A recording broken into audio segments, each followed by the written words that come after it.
तपाईको श्रीमती चाहिँ कस्तो भइदियोस् भन्ने जस्तो लाग्छ मलाई यस्तो च्वाक कि यस्तो च्वाक रसियन जस्तो रसियन जस्तो हजुर अनि एकदम राम्ररी राजकुमारी जस्तो पाउनु भयो भने के गर्नुहुन्छ राजकुमारी जस्तो पायो भने त 1 महिनामा बच्चा जन्माइहाल्छ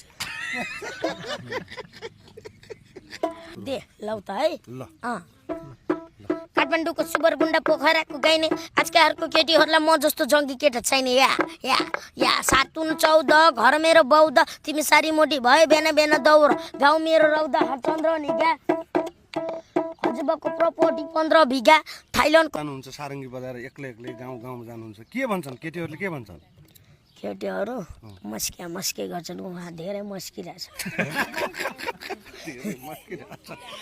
बोरा नसको पान खान्छु भात खान्छु बेला यसो काठमाडौँ या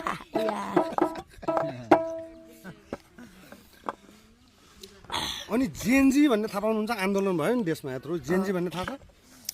जेएनजी भन्ने थाहा छ के हो जेएनजी भन्ने जेएनजी भनेको 16 वर्ष मान्छेलाई हुन्छ 16 वर्ष मान्छेले जेएनजी भन्छन् अनि त्यो आन्दोलन हुँदाखेरि कहाँ हुनुहुन्थ्यो तपाईँ म त घरमा डरले सुतिरहेको थिएँ हो अनि तपाईँलाई घरका मान्छेले पढ्न पर्छ स्कुल जानुपर्छ भन्छ नि भन्छ मलाई भन्न त भन्छन् अब एक दिनको 400-500 कमायो भने त काफी देख्दै चक्कर लगाइहाल्छ काफीदेखि चक्कर लाग्छ आँखा घुम्छन् भन्न सिर्फ काफीको सट्टा पैसाको पार्ना भयो भने त पढ्यो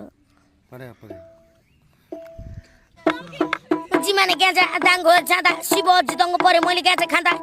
यो काठमाडौँको बजारमा कति ठुलो ऐना फर्की नहर न तिम्रो बुढा होइन या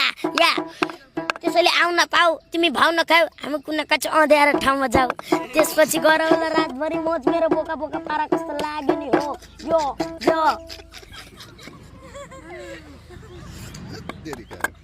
प्रधानमन्त्री भन्ने थाहा छ कि छैन बाबु प्रधानमन्त्री थाहा प्रधानमन्त्री भन्ने थाहा छैन राष्ट्रपति भन्ने थाहा छ कि छैन को राष्ट्रपति राज्य देशको राष्ट्रपति हामीले चिन्दैनौँ राजा चिन्छ राजालाई चिन्छु को हो राजा